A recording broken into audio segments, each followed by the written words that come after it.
Welcome to The Sideshow.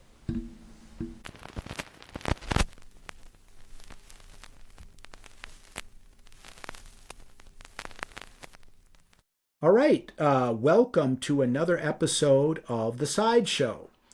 And today, Mark is going to be helming the episode. So, Mark, why don't you tell everyone what we're going to be talking about today? Yeah, thanks, Mike. Today we are going to talk our way through side one of ZZ Top's Deguello. A great album with some great tunes. Really an iconic classic rock band that put out a lot of very interesting, a lot of distinctive rock and roll music. Very productive act, and today we're going to look at one of those albums and one of those sides, we'll be listening to a little rock and roll. This is a great album. And I would, if someone asked me, so tell me some of your favorite bands, ZZ Top would probably, it would not be one of the bands that I would throw out there. Be that as it may, I've got a fair amount of ZZ Top on compact disc, and also I have the albums of a number of different ZZ Top, a number of different ZZ Top albums. And while they are a band who their music is fairly simple, and their lyrics are not particularly deep, they're just a consistently great band. Because they give you what you are paying for, whether you're, and I have never seen ZZ Top perform live, but I have spoken to a number of individuals, including yourself, Mm-hmm. who have seen them live, and by all accounts, if you're the sort of person that's going to go buy a ticket to go see ZZ Top, when you get there, you are going to get what you paid for. Going to get your money's worth, and you're going to get your money's worth. And I have now after I have the album after this, El Loco, and after El Loco, I'll be honest, I kind of lost interest in ZZ Top, at least in terms of their new material. But I consistently listen to ZZ Top and the material that they put out up through that album. And if anyone asks me, and all that shit aside, they were big, they were popular. I mean, they were a popular band. When we'd go to rock concerts back in the day, and they'd play music over the PA when you were waiting for when ZZ Top came on, everyone was into it. Yeah. Oh yeah. Everyone was into it. If you were at a beer party and there was ZZ Top playing, people were into it. Yeah. Yeah. And that really, though, that kind of listening and hearing ZZ Top, kind of two different things. I heard a lot of ZZ Top when we were going to high school. You talked about you're at a beer party, and they're playing some ZZ Top music, or you hear it in different places, like very popular music to warm up the crowd at other concerts. I didn't start really listening to ZZ Top until some of those later years that you talked about. They had a period, they call it their Sonic trilogy, where they were working with, this was the Eliminator and album, and Afterburner and Recycler. But like Give Me All Your Lovin' and Legs was some of the first music that I really started to listen to, and that brought me to really sink into some of these earlier albums that I had been hearing for years, but I didn't own a ZZ Top album at the time. Ended up going back and listening to those, purchasing those, and really enjoying them. One of the reasons, obviously, is they formed in 1969. These albums are coming out, these earlier albums, before we were really listening and buying albums. It's something we kind of had to discover a little later in the game. They formed in 1969, a Texas band, Houston, Texas. It's an interesting history because pretty quickly they established their lineup of players of Billy Gibbons on guitar and vocals. Dusty Hill was their bass player, also did vocals. Those are the two ones, if you can picture ZZ Top. Their more current look is with the long beards. Those were the two with the beards. Their drummer, a man named Frank Beard, did not have a beard. But those three players, they, starting in, that formation happened in about 1970, 1971, and that same lineup stayed consistent and until 2021, at the time when Dusty Hill died. And they stayed the same. Those three guys stayed the same, cranking out a large number of albums, and that type of unity really kind of showed in some of the work that they were doing. They performed together well. They were great live performers. Very popular local band, and they struggled to get out of the local fame for a while, right? In what they were doing, and they ended up signing with a smaller U.S. label. It was part of the Decca family, which was a London-based thing, but so they weren't really with a big major label. And their original success came from, there was a couple local radio stations that really dug the music that ZZ Top was playing. So they were, as a Texas band, they were big, but they hadn't hit it nationally. We're going to talk about what it means to go nationwide as a part of one of these songs. But I mean, it means something to them because they struggled for a while to get out of this local type of appeal. We've talked about some other artists that hit similar roadblocks. Bob Seger was a good example, who was just huge in Michigan, in the Detroit area, but really struggled to get outside of that market. That happened here with ZZ Top early as well. But as getting a reputation as a great live band allowed them to attach and become opening acts for some very significant bands. The Doors, they were opener for in the early days. Jimi Hendrix, so that started to give them some exposure. And even though they had what would be considered a kind of a smaller record deal, they were able to launch and have some very successful albums. It just real quick, interesting note about their name. They liked some of these, especially blues artists that worked with, they had two initials in their name. B.B. King comes to mind, and there was another artist they liked called Z.Z. Hill.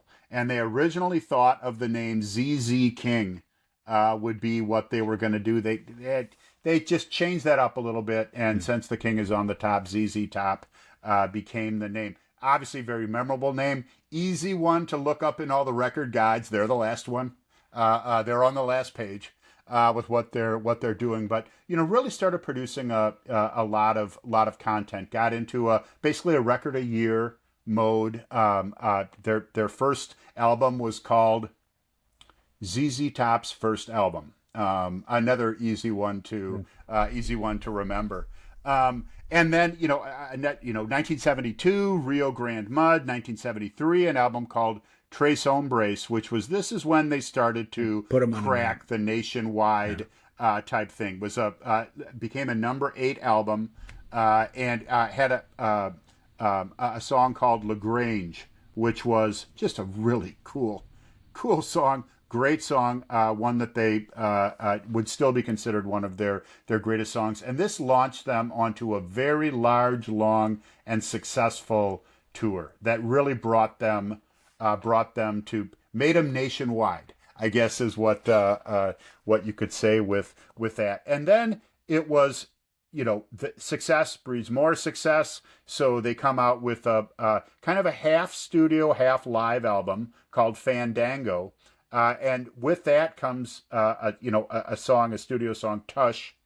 And then in 1976, an album called Tejas, which also charted as an album as well.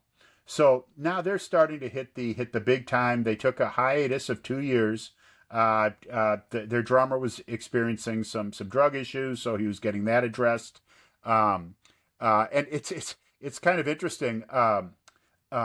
Dusty Hill got a job at the DFW airport for 3 months during this time period because he wanted to recenter himself and feel normal again. So I don't know if he was tossing bags onto the plane or serving beer at one of the bars or whatever, but kind of an interesting kind of thought. And they came back from that hiatus, bringing some experiences and just a freshness because of the hiatus. And it was after that they came out with this album that we're going to talk about today, Deguello. Which was also a very successful album and kind of starts to bring together a little kind of change in vision that the band was having. Well, I have other than some of the tracks that made it onto Greatest Hits, I've never listened to their first album and then their second album, Rio Grande Mud, in their entireties. I've got a nice vinyl. A copy of Tres Hombres, and that has a gatefold, and I mean, and with this sort of Tex-Mex chili dish of some kind. I can't even remember what it is, but it's just very Texas, very borderish kind of thing, but in addition to LaGrange. And I think that the thing about LaGrange, it's one of those songs where it starts out with a more quieter, I don't think it's acoustic guitar. I think it's an electric guitar that's being played, but it's not turned up really loud.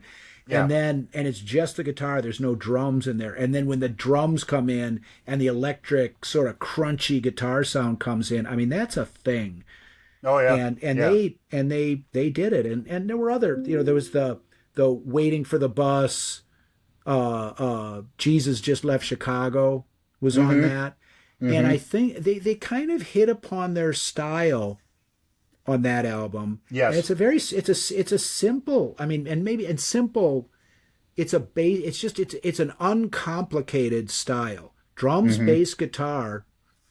And they were able to just find simple things to do with their instruments. I mean, Billy Gibbon was a good guitar player. I mean, I would not call him a virtuoso guitar player, but when you're just talking straight blues, straight rock and blues, excellent guitar player. And then with a very competent rhythm section, they played well together, and they just found ways to take simple ingredients. It's like you can do a lot of different things. If you go to Germany, you can get a lot of different beers that all comply with the German purity law. Yeah. But they're different. But they're different. Yeah. And a lot of them are pretty good. Yep. And what are those? 3? Do I remember correctly? There's 3 ingredients. I 4, because one of them's water. Okay. But in any case, barley malt, hops, and yeast or something like that. So here, what you've got drums, bass, guitar, vocals. So you got those 4, and later, some synthesizers came in. But for this album, it's basically just those 4 things: drums, bass, guitar, vocals. But the way that they combine them is it works. It creates a very distinctive sound. We recently did a podcast talking about U2. Yeah. U2, very different from ZZ Top. Oh, yeah. In so many ways. Completely different. But they were able to take drums, bass, guitar. None of them were virtuoso musicians. They found a way of combining them, along with Bono's singing, that created a very compelling whole. And in their own much different, but also kind of similar ways, ZZ Top was able to do the same thing in a very different genre of music. Sure. And they were also creatures of their environment. As I said, they spent the first part of their, as they were building on success in Texas as a Texas rock band. And that was what was around them. That was their environment. And they played it, and they worked at doing it well and creating a style that would work in there. As they began to tour, you could start to sense as you got into like the Fandango and Tejas stage, a little bit kind of, some expanding on that style. As we start to get to this album, they were actually doing their even though they'd produced a half a dozen albums, they hadn't toured in Europe.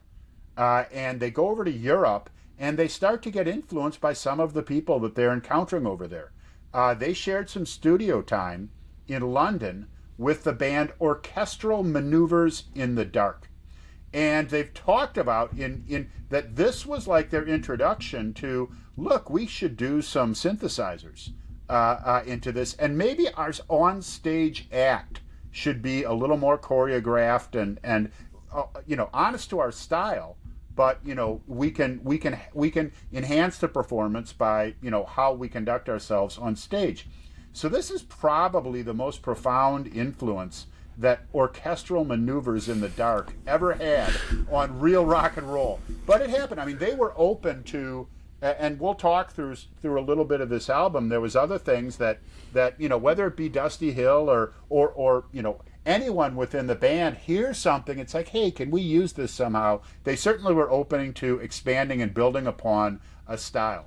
But I'd agree 100% with you that Tres Hombres was where they established that ZZ Top style, and it became, oh yeah, that's ZZ Top.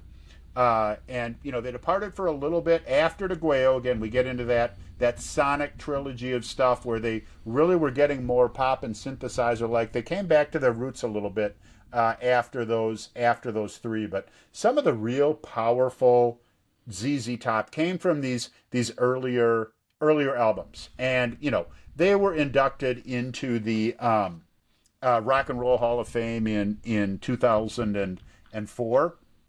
And you take a look at like the songs that a band plays in their induction into the Rock and Roll Hall of Fame, can kind of, and LaGrange was one of the songs they performed. I mean, this was important for them. They also did a halftime show for the Super Bowl. Yeah. And in those ones, they used Tush, again, an early song, and then the song Legs, which was an incredibly commercially successful song. It's understandable why they chose that one, but they always go back to those like Tush and LaGrange as songs from those early days that were clearly important to them and clearly important to their success. And we've got a few of those on this album as well.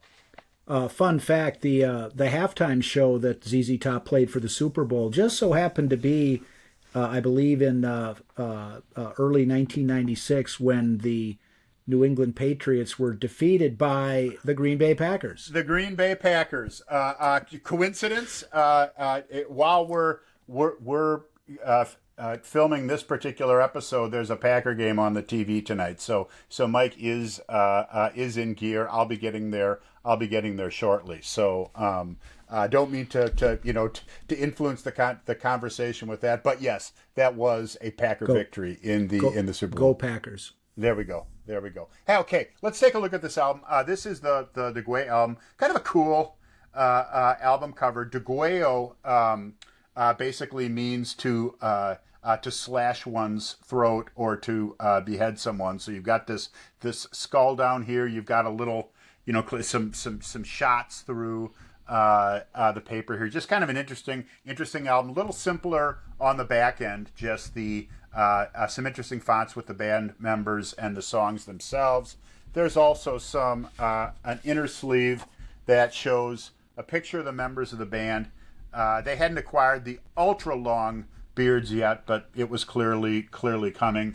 And then just some info on the album itself. But kind of a common style, and you can still kind of see and feel a little bit of Texas, a little bit of south of the border type feel to the artwork and the album. So that was the cover itself. Let's get into the album, and we're going to be talking side one, 5 songs that are on this side, and we're going to start right out with what I think is one of the coolest rock and roll songs ever. It's just got a sound. As I said, when this album came out and some of my early kind of exposure to ZZ Top, I really wasn't listening to them through sitting at home with albums. I was hearing them, You're hearing them at a party. You're hearing them at a bar. Wherever it is. And as when I'd hear this song or hear this song played on our radio station, whatever, I always thought it's like, this is just fucking cool. And it is a song called "I Thank You." Became one of their bigger hits as a band. And let's just, before we get talking about it, let's listen to the beginning. We're going to listen to about the first minute of the song, and the way that it starts. It's important to listen to the vocals in ZZ Top. Very unique, kind of a gravelly but smooth. You'll hear what I mean by that with the vocals, and then just the guitar. You're going to hear some simple riffs, but the way that they turn from one to the next is just beautiful. So let's listen to this, and we'll talk about it on the other side.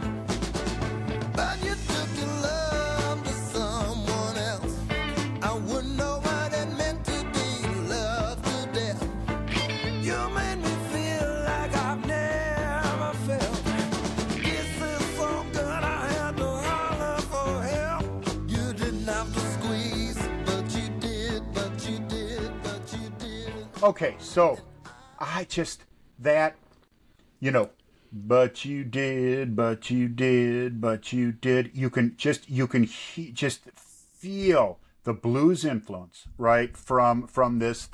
You can just see this old black guy sitting on a tree stump singing this song. You can just feel it. This was a cover of a Sam and Dave tune. So it had the real roots in some of this older style music, but the way that they lay it out, it sounds blues, but it sounds really fucking cool. The way that it's pushing forward, and the way that, although it's very simple, this dun dun dun dun, dun that is very simple and straightforward.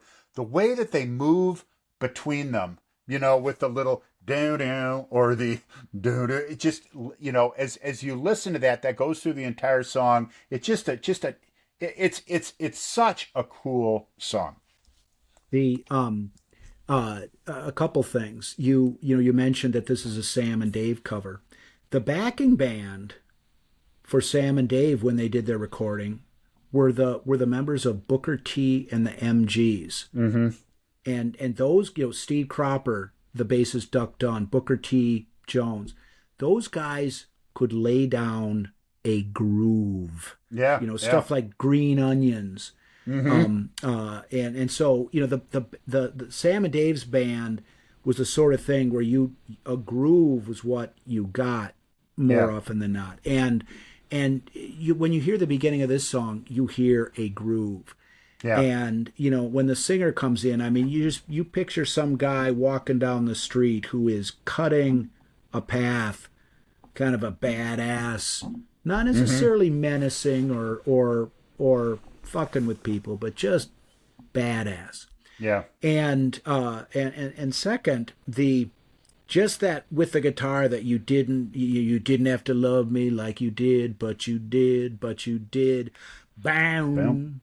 Yeah. That's what they're doing there with the guitar is actually the same thing that Deep Purple does in Smoke on the Water. Mm-hmm. You hear, bump, bump, bump, bump, bump, bam. Yeah. And what that is, that's going on the fretboard of a guitar, putting your finger and going down the neck a step. Yeah. Basically E G A, E G BA, Uh-huh. kind of like Yeah. that. And that's and that was what gave Smoke on the Water just Yeah. that difference, that uniqueness, that Mm-hmm. individual flourish that made it different than just some more simple Pulled than you in. Yeah. pulled you in. And just that one thing in this song, it's funky. Yeah. It it keeps it in the groove, Yeah. or it deepens the groove Yeah. is what it does. It deepens the groove, and this is a groove song. Oh, and I mean, and you talked about not only the musicians from Sam and Dave that performed it, but I mean, one of the co-writers of this song was Isaac Hayes, also known to be able to groove. Yeah, So you got some great. Bottom line is you got some great material that you're working with, but a lot of people can cover a great song and not pull it off in the way that yeah, these guys did. Again, their ability to as a small band, right, three person band that's doing all the duty of these things, and just coming off it. Also, though, their style of vocal delivery really makes this happen as well. That to me is what the coolness of it. You've got the good music, but I mean, just the great delivery. That doesn't though mean that they didn't have some great guitar in here. So I want to also listen to a clip from the middle of this song where we'll hear the tail end of a chorus, but we're going to go into some guitar, and then we'll talk about that when we come back.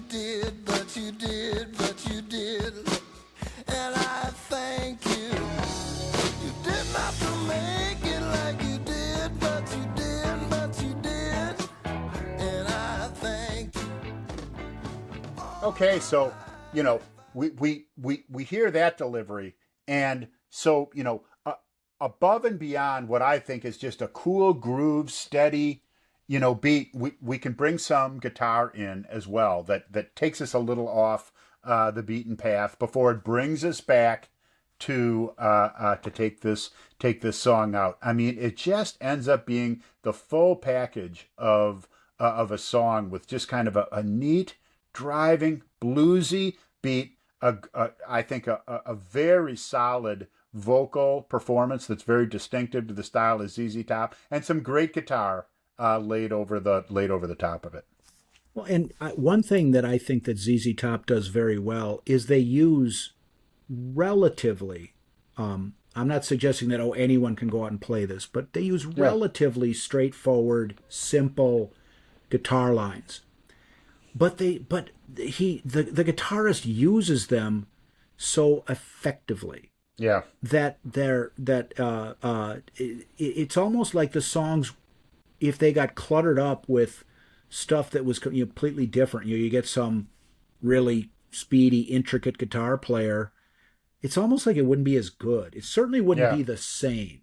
yeah, yeah, And I think that not only the clip that you just played, but I think that the way that ZZ Top plays the lead guitar in a lot of their material doesn't stretch on for too long. no, They repeat some of the same figures sometimes, and they're relatively straightforward and simple, but they're just very effective in the context of what it is they're doing. And yeah, there was a there was a concert at the Fillmore Auditorium in the late '60s at the Fillmore East in New York City, sometime in the late '60s, and there were three guitar players that, because there were always a lot of bands around, and they'd have like mm-hmm, three bands on the same night, and a mm-hmm, lot of times they'd all be known national acts, at least to some degree. But in any event, one night at the Fillmore Auditorium, there were three guitar players, and they ended up jamming together at one point. And the first one to play during the jam was Elvin Bishop, and he Mm-hmm. was one of the guitarists in the Paul Butterfield Blues Band, which was very big at that time, Mm-hmm. very blues. They were a very well known blues band, and he got up there and he just did this, obviously difficult, blues solo, and everyone's like, ooh, ah, wow, Yeah. and well, then the second guitar player steps up, and this was Eric Clapton. Mm-hmm. And he was, Also considered by some to be a decent no, guitar I player. mean, he was at that time, not unlike many years later, Yeah. big, Yeah. well known, big, regarded as one of the best guitar players in the world, blah blah Mm-hmm. blah. And he comes out and he's got long hair at that time, and he's playing this Yeah. guitar, and he's like, got moccasins on, and he's stamping his foot, Yeah. and everyone, ooh, ah. Well, then the third guitar player, it's his turn. And this was B.B. King. Mm-hmm. And he's got Lucille strapped on his shoulder, and he stands there and he just plays some simple, soulful Yep. lines. And everyone's just like, and because he blew him away. Yeah. And now whether that's an urban legend or whatnot, or I mean, God only knows what someone who was observing this concert was under the influence of in those days. Sure. But it doesn't matter. The point being is that these two guys come out here and doing all this flashy shit, and then BB King just sort of smiles, and I don't know. I've seen BB Let King. me let me show you boys how it's done here. Yeah. I've seen BB King a number of times Yeah. live, and boy, I tell you, however you want to describe it, when that guy, because he doesn't play rhythm guitar, Mm-hmm. he never plays his guitar while he sings, but Mm-hmm. when he plays, and it's primarily leads, there is just something about the way he plays guitar that makes Mm-hmm. you want to move and smile. Yeah, and I And think that and it's a great illustration of what that simple type of blues based guitar can really be impactful. yeah, and so that was a long-winded story, and I apologize, but I think that, and I'm not saying that Billy Gibbon is BB King, but I'll bet you that he listened to BB Oh King. yeah, yeah, And I would say that it's probably true that he took some lessons from BB King, to the effect that I don't have to, blaze this new trail of guitar music. I can just use simple soul and blues licks and construct them in the right way and put them in the right places and be just as effective as some more elaborate shit. yeah, yep, And I think that's a good way to describe why ZZ Top has been able to be as successful as they have without having to stretch out and do these things that other guitars have done yeah. to draw attention to themselves. Yeah, and I'd agree that you can do simplicity so well that it's impactful, and that's really a perfect example of what they did here. The song itself, a guy's thanking. What I hear in this song is a guy thanking a woman who's taking care of him, whether he deserved it or not. There's some allusions in the song that the woman's no longer with him. But just a number of things that she didn't have to do, but she did, and he's appreciative of it. So a thankful song to start us out. But as I said from the beginning, that's not what I'm really listening to. It's the way this song is presented. It's just a really cool song. Probably between this and Lagrange. Earlier, one of my top ZZ Top songs, and really a great way to get this album and the side started. Well, and as far as ZZ Top's lyrical content, I mean, it's not, and I don't mean to say that the lyrics to ZZ Top's songs are without meaning, but the lyrics definitely aren't the focus. No, It's the absolutely not. feel, it's the feel of the music. and the feel, which is it's the feel of the guitar rather than the intricacy of the guitar, what we were speaking Mm-hmm. about a moment ago, Yeah. that makes it sound good. And so, well, there's nothing profound about the lyrics. They mean what they mean, and it's the whole ball of wax that really makes it with ZZ Top, Uh, as far as what why are they appealing? Why are they appealing? And I find them yeah. an appealing band. It's not it's because of the whole ball of wax, and so you don't have to get hung up in the artistry of the lyrics, because that's not And really the point. and I believe you never know what's going on exactly in the head of different acts as they're getting things together. I don't think that they took their own lyrics too seriously. Again, this was a cover, but as we get into some of these other tracks, and I mean, when a band has a song called Pearl Necklace, I mean, they're they're not taking themselves overly seriously. They're trying to Yeah. play some rock and roll, and they spent a lot more time on playing some good guitar than they did putting down some meaningful lyrics. In fact, why don't we start talking as we get to our next song, which is called "She Loves My Automobile." Is the song. And I'm just going to play some from the beginning, first minute or so of the song, and then we'll talk a little bit about it. Sounds good.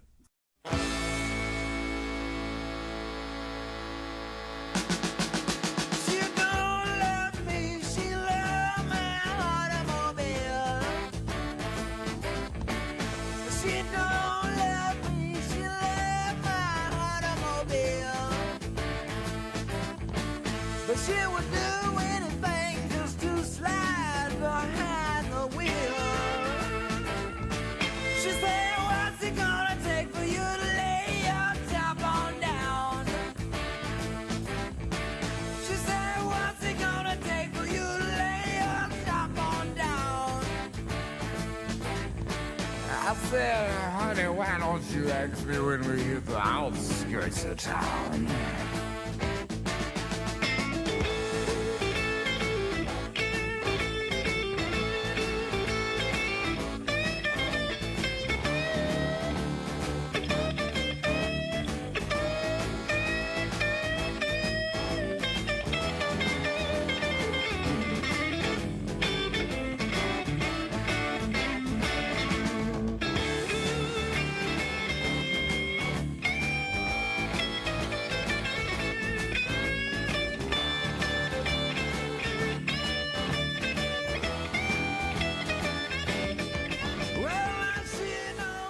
Okay, so she don't love me.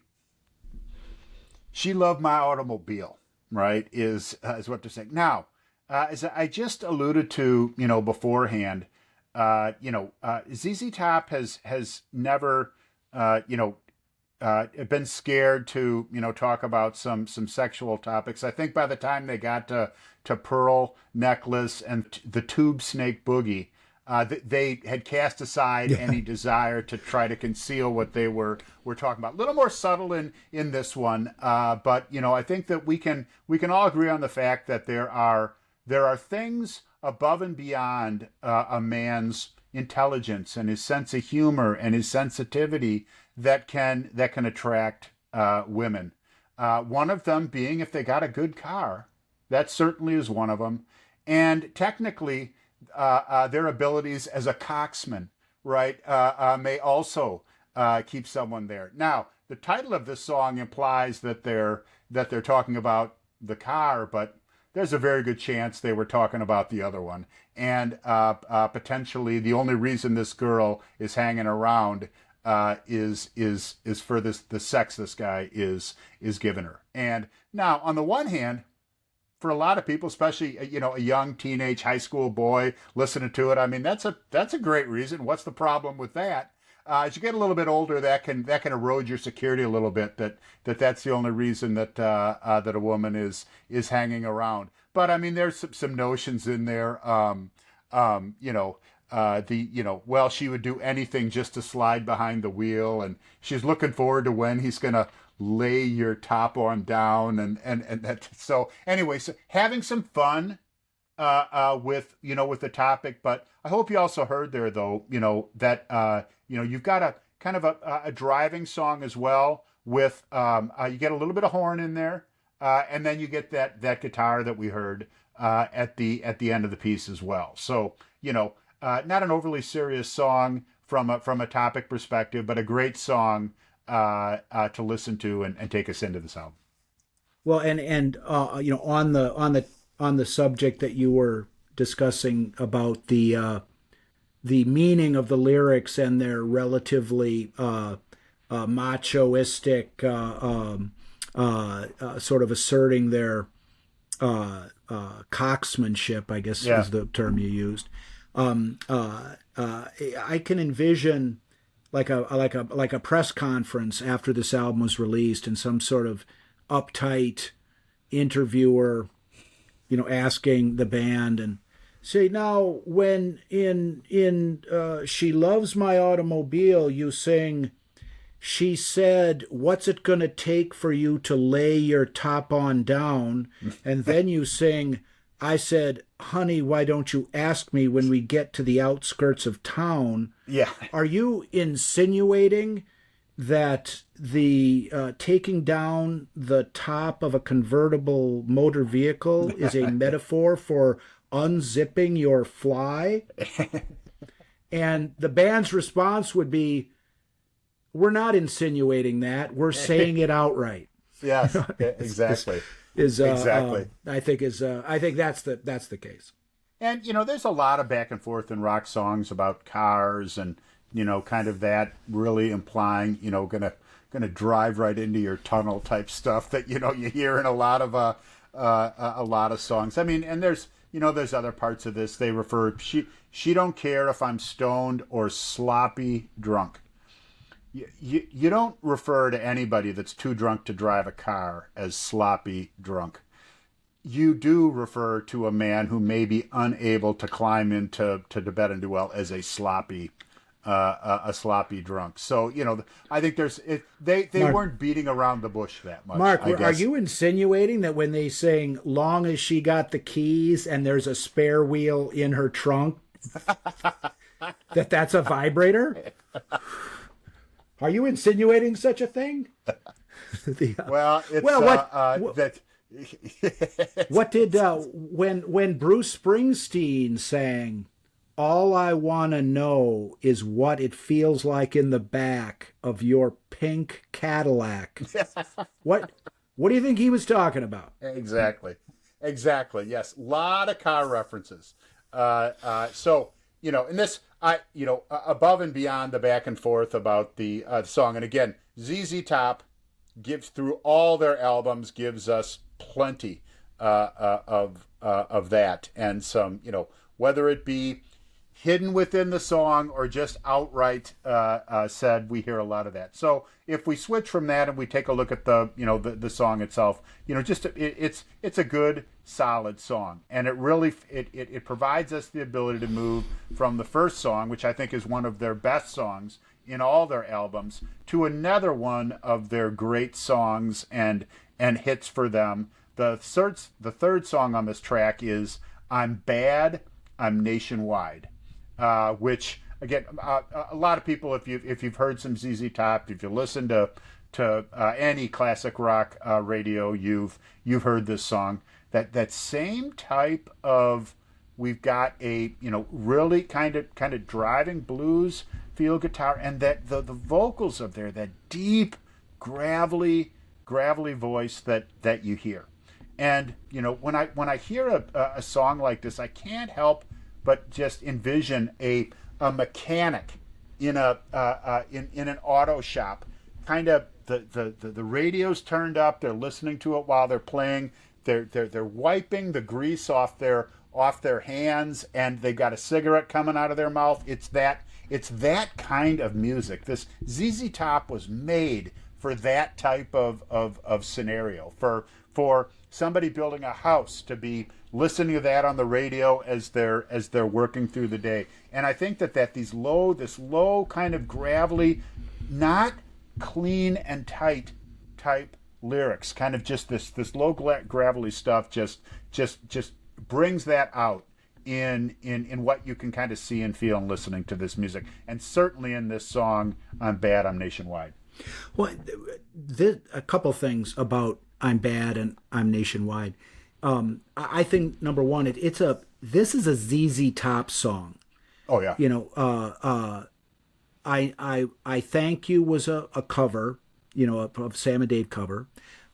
She Loves My Automobile is a pretty straightforward, kind of 12-bar-ish, Yeah. just rock and blues song.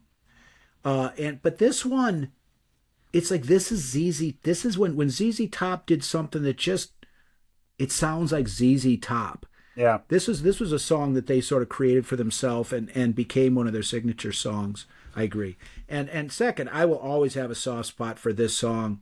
In the early 80s, when Deguello came out, I don't know if this was 79 or 80, you probably said earlier, but in any case, this was current material in the early 80s. Mm-hmm. And during summers, when I was coming back from Minnesota, where I was going to college at the time, in the early 80s, I worked for a United Van Lines agency out of Appleton, Wisconsin.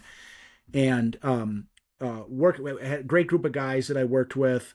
And one of them who I became kind of friends with, and we took some road trips out on the road, moving furniture, staying at truck stops and stuff like that. And he came up with an idea for a T-shirt that he wanted to design, and it would be an illustration of the front of an International TransStar semi-tractor, which at that time was a very common cab over semi-tractor mm-hmm. that you'd see on the highways. And it'd be just looking at it from the front, and instead of the two halves of the windshield, it would be a set of like mirror sunglasses, kind of that mm-hmm. shape. And then above it, it would say, "I'm bad." And below it, "I'm nationwide." So, and I thought it would have sold. It would have sold. Well, and he was buying what ZZ Top was selling. So let's listen to the beginning of the song, and then we'll get a little deeper into what we're listening to.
Okay, so that was just the beginning of the song. First, how we got started. First verse of the song, and I mean, this song is, look, as I was talking at the beginning, I'm bad, I'm nationwide.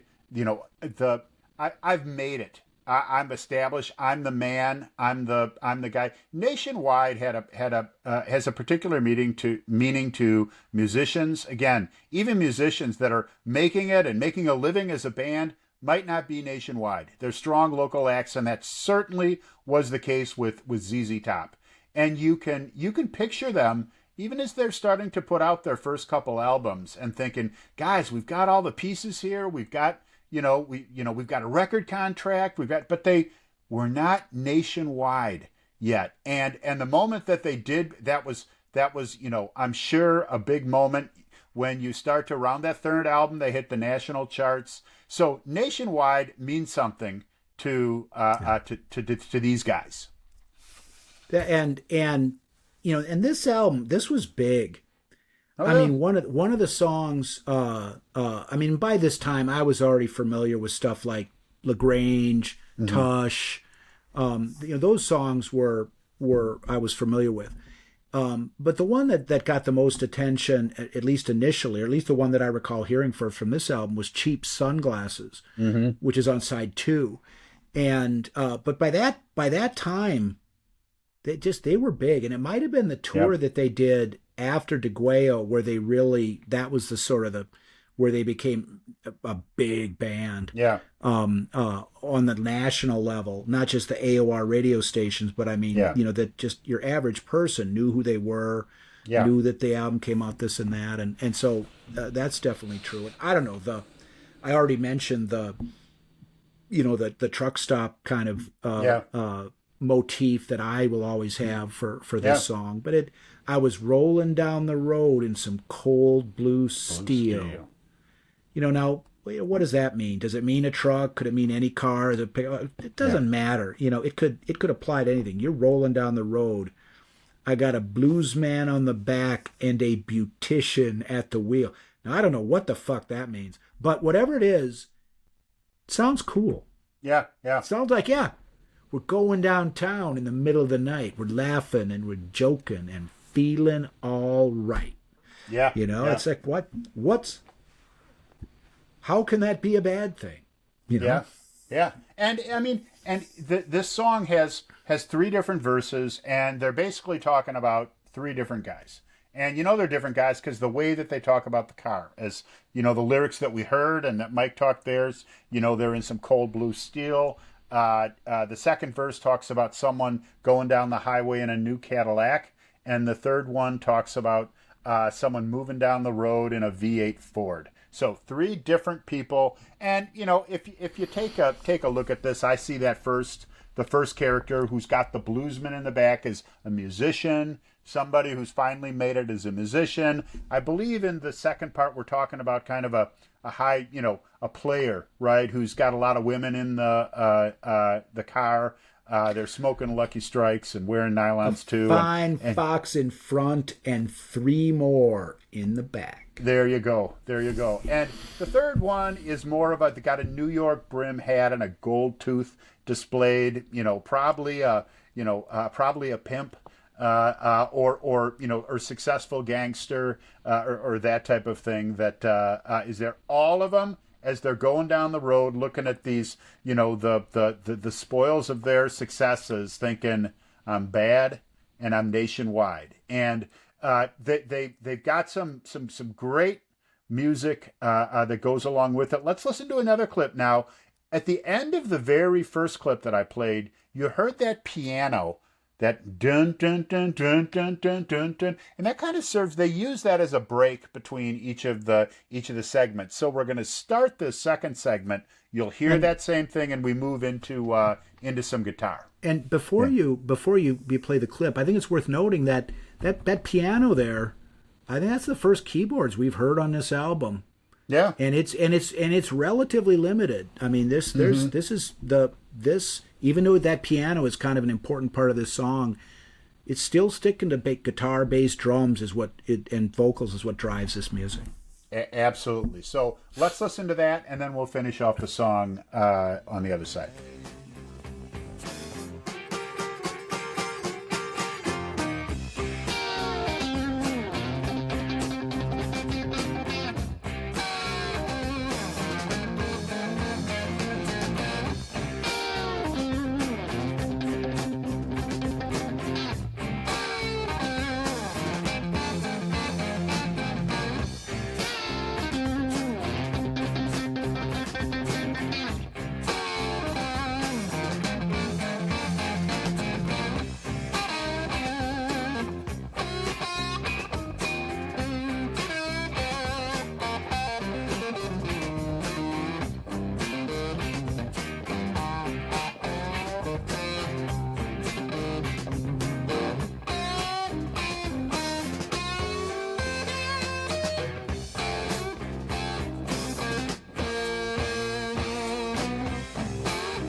Okay, so it's they've got this kind of simple, straightforward theme that's taking us through this whole song, but we take a little breather there and listen to some some rock and roll guitars, some interesting bass that kind of chugs us chugs us along there as well.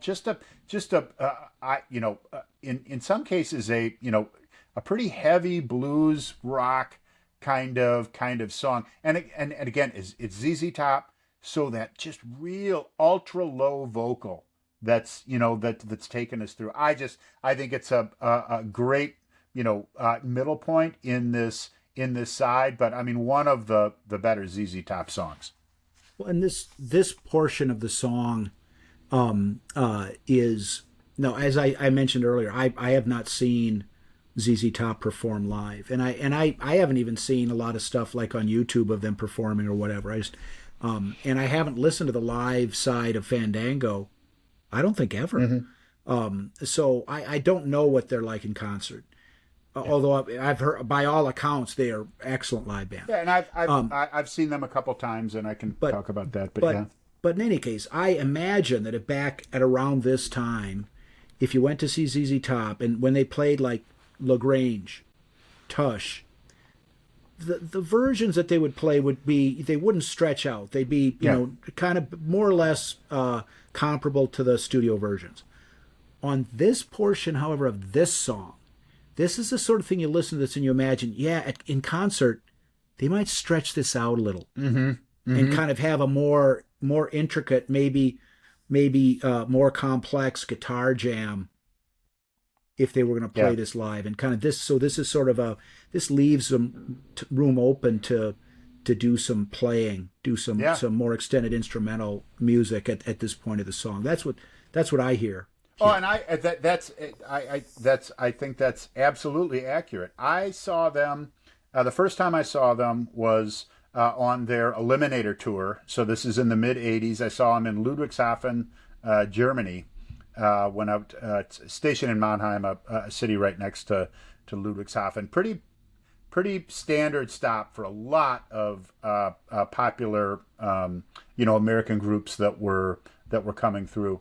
And they, by that time, they had put a little bit more into their live act as far as like performance. And this is when you have the guitar and the bass very much in sync in their movements and this type of thing. The way that they would swing the guitar was in sync. But the bottom line is they were putting a little bit more into the actual performance. So you did have some of these sections that maybe before they'd stay pretty tight and exactly true to the songs. The song sounded true, but you would have more kind of, let's extend this instrumental section a little bit. And that would give them the opportunity to kind of do some of their thing. But still, even though they were adding some things as far as, dancing and synchronization of movements, the music was right there and great to listen to. Great live act. I also saw them the first year this would have been in 2005, my first year up at Rockfest. They were the headliner, last band, last day on Sunday night. And while an incredible thunderstorm was coming in, it was really kind of interesting. So great performers. Cool. So that was "I'm Bad, I'm Nationwide." Again, one of ZZ Top's top songs.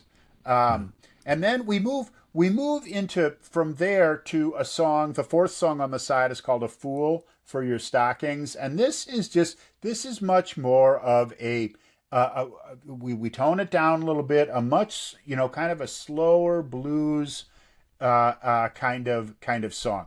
The tones that start out just very slow, kind of back and forth. In fact, let's listen to the start of this song, and then once we have a feel for it, we can talk through it.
So you heard that. We start out with just kind of this again, kind of slow do do do do do do, and you've got just the some I'll call it light. It's low, but just some light bass that's playing underneath it. Just kind of a tradition, makes you can just kind of feel yourself moving back and forth a little bit as the song is playing. You've got that again, that standard, that low ZZ Top vocal that is coming in, and it almost starts.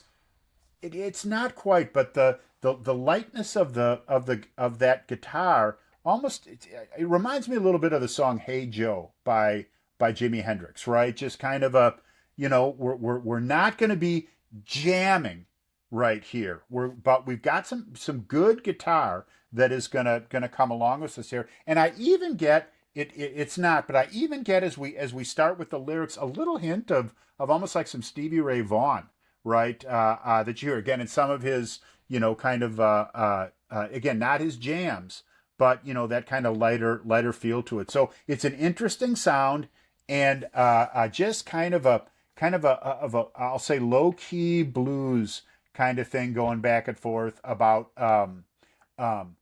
this is kind of the inverse picture of "She Loves My Automobile," and someone really happy that because he is getting into her stockings is something that he's thankful for on this particular tune. I think when at the time that this album came out, people might have called this contemporary blues, because I mean this is a blues song. Yes. But I think that you are right that you look at the sort of things that they're doing here as being not unlike Jimi Hendrix version of "Hey Joe," which is an old song. And he put some things on it, and so that's that was 15 years before this came out. So they're not. It's not. There's not necessarily anything new about it now, but just the kind of the texture of the sound, and kind of some of the effects on the instruments, and it's very spare. The arrangement is very straightforward, very spare. I think very effective. I think this is a great song. This is one of the songs when I first heard this album, I mean, it stuck in my mind because. Again, they're just taking very simple things and putting them together in a very compelling way. And again, you can't. It's not that you can't, but it's very difficult for some other artist to recreate the ZZ Top vocal, the feel of the vocals. And I was up here back. This is probably about 25 years ago. We went up to Eagle River and saw a blues band at a place, and they were good workmanlike band. But I mean, this is just a bunch of local guys who get together and play blues once in a while. And they did a version of this song, and they were able to basically recreate this song instrumentally. Yeah.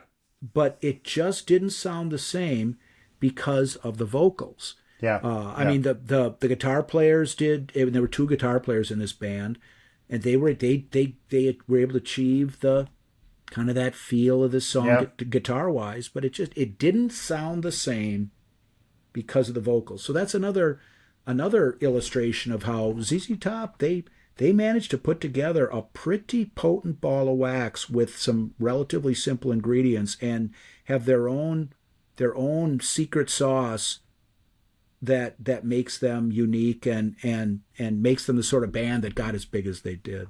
Yeah, and you can picture that. A cover band that can sing these vocals is going to have a hard time singing anything else, convincingly, because again, they just don't have that type of sound. So this is the I think it's a good follow up to some of the, I would say, more driving and heavier songs that have led us up to this point. And it's kind of like if you get to the end of this song, right, you could see that these are all ZZ Top songs, right, that are being played, all a little bit different, in what they're doing, but they have that kind of looking backwards at some of the songs that ZZ Top had done. In line with that, certainly unique and fresh and that type of thing. But in that style. Now, as we get to the final song, this is they do a little direction shifting here in this song, and this is a lot of people that are ZZ Top purists.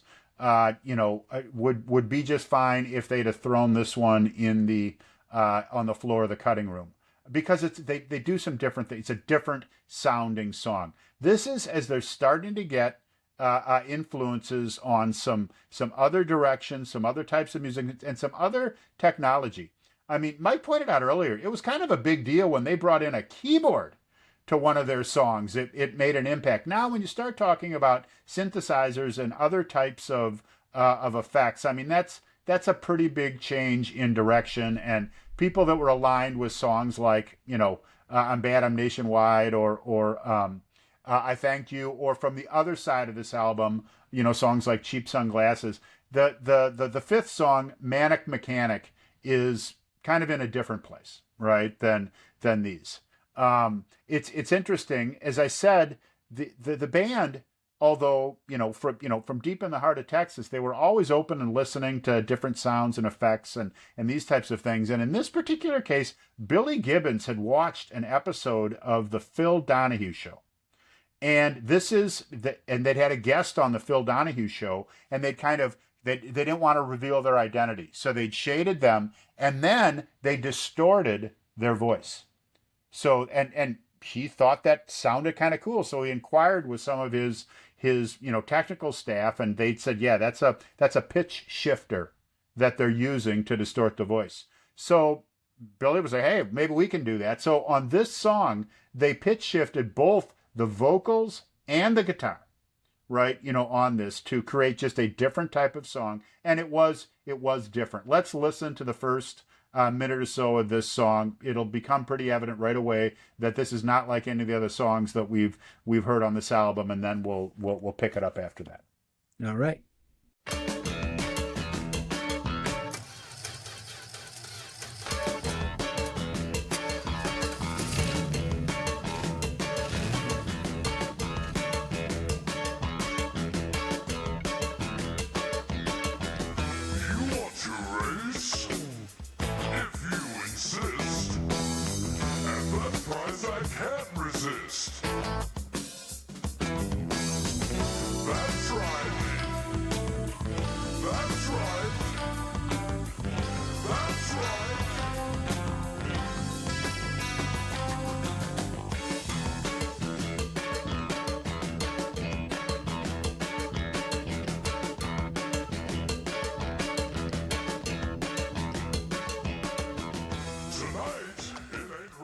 Okay, so not what we've been listening to up to this point.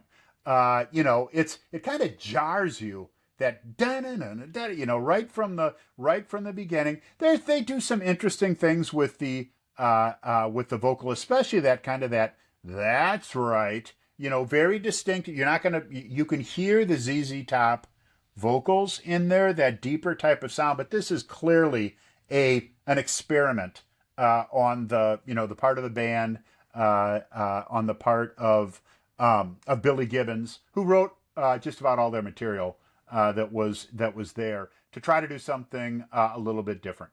And it's an interesting song, but clearly a different direction than anything else on this album. And the first time I heard this song was decades ago. Back to when I very first listened to the album. And the fact that it's so different has never made it one of my, I don't think of it as even a ZZ Top song in some ways, because it's so different. And that's a kind of a closed-minded way of thinking about it. But, when I was listening to the album in preparation for doing the podcast, and this is something that I had never thought in my life, was that some parts of this song, and fans of either band might balk at this comparison, but reminded me of King Crimson. Mm-hmm. I mean, and King Crimson is a lot more different from ZZ Top than U2. Yeah. I mean, they are, there are almost no similarities between the two bands. But it's just some of the intricate, the time changes, or not the time changes, but just the way the instruments play against each other Yeah. and stuff is just, this doesn't have either a loose or a heavy blues feel. Mm-hmm. It doesn't rock in the conventional sense. The lyrics, as far as I can tell, are just, some drag racer wants a mechanic to fix his car and is willing to pay a lot of money for it, but the Yep. mechanic says, "Well, I'm going to need a little time to get this done right, and we'll let you know." Yeah. That's about it. Yep. And I'll tell you, an artist's willingness to expand their horizons and to try something a little different and see where it goes, that is not something that should be discouraged or condemned by fans Yeah. of the artist. I mean, if when you go to see them in concert, as long as they throw in some of their hits Yeah. Yeah. and they're good and they're classic material, if you gotta endure some new stuff, maybe it'll give you a chance to go to the bathroom and something like Yeah. that. Yeah. But sometimes those are the things that lead to in a direction that ends up working out good for the band and the audience.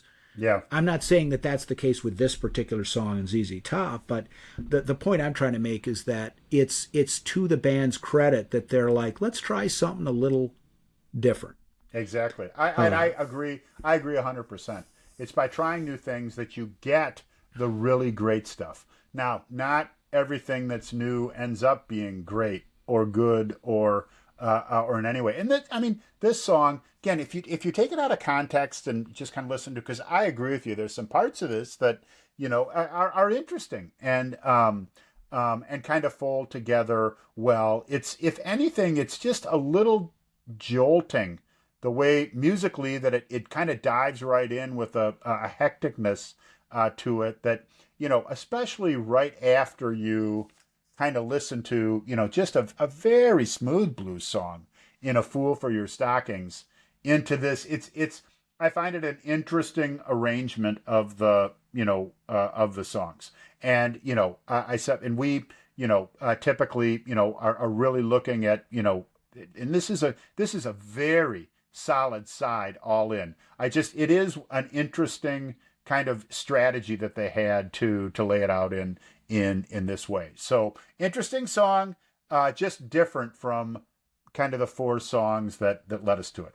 Well, and this is going to sound like more of a criticism than it is intended to be, but this is one of those songs where when you're playing album sides, and this one comes on as the final track on the side, sometimes it gives the listeners a chance to pick the second side or the next side you're going to listen to before this one is over. Exactly. It's like, so what are we going to listen to next? Yeah. Exactly.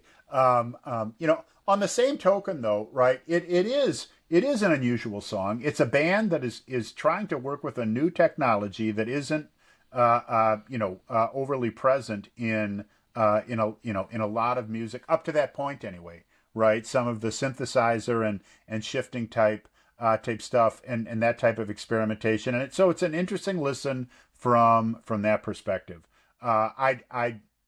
It's also fair to say that I feel the other four songs on this were better and better representative of ZZ Top and certainly of this particular album. So, we had two just really big ZZ Top type hits, the first one and the third one. In between there, we had kind of an interesting love of the automobile, and then just we kind of settled in with a really smooth kind of, contemporary blues type song. So we finish it up with Manic Mechanic, and still though those five songs together, just I think create a great great listening experience. Great side and just a great album for this band. Well, here's maybe the best way to describe, my final comment on Manic Mechanic. The, there. I mean, when I'm thinking of a side to do for this podcast, and I'll go back and I'll take a look at the track list for something that I haven't listened to in a long time, but that back in the day was in heavy rotation, and whatnot. And there are some sides or some albums that I remember listening to and like, oh, there's got to be one of those sides off of whatever, and I'll check it out, and there'll be one or two songs that are just not sufficiently not up to standard, that it'll be a deal breaker. Yeah, and it's like, no, that's not sideshow material. Yeah, because of that, and this song there's just more to chew on with this song, and it is not a deal breaker, I guess that's the point I'm trying to make. Yeah, I would agree. I use the same kind of thought process in looking at these. I mean, a great side, you can't have any just complete throwaways. And first of all, the fact that it is something new and different that they were trying, just the fact that it's different from what you might have been feeling making your way through this album does not make it a throwaway song, or in your terminology, certainly not a deal breaker. So for people that haven't heard it, you should listen to it, right? In this. You might feel a little out of flow with everything else that's been going on, but listening to new music is how we find the new good artists, and that's what we certainly like to do. So again, a great band. This is a Rock and Roll Hall of Fame band. Went on, and I feel the real strength of their catalog was in the albums right around this time period, right from Tres Hombres to here. Was just a really solid period for them. Certainly something that they look back at as being important for them. So that, and a good album to represent that, and a great side to talk about, Mike. I agree. I mean, ZZ Top is a if you were going to have a comprehensive discussion of classic rock, ZZ Top would have to be a part of it. Oh, yeah. And yeah. I agree with that. And I also agree with you. People could debate that the breadth of classic rock doesn't necessarily, might be a little bit more discriminating that. But when we're talking about, WAPL, AOR style classic rock, like we listened to, when we were in high school, I mean, ZZ Top was a necessary part of that whole calculus. In my opinion, as it was the tunes playing at the beer parties that we were attending at the same time. And I also agree with you that this really started out. I don't think Renaissance is the right word when you're talking about ZZ Top, but this album, El Loco, which is right after that, with double entendres aside. Tube Snake Boogie and Pearl Necklace, those were big songs. Oh yeah. On the radio, and then next thing you know, Legs comes out on one of the subsequent albums, and they were this really started their nationwide hardcore ZZ Top upward trajectory, and for a band that is necessarily in the classic rock canon, and this side captures them at just the right time.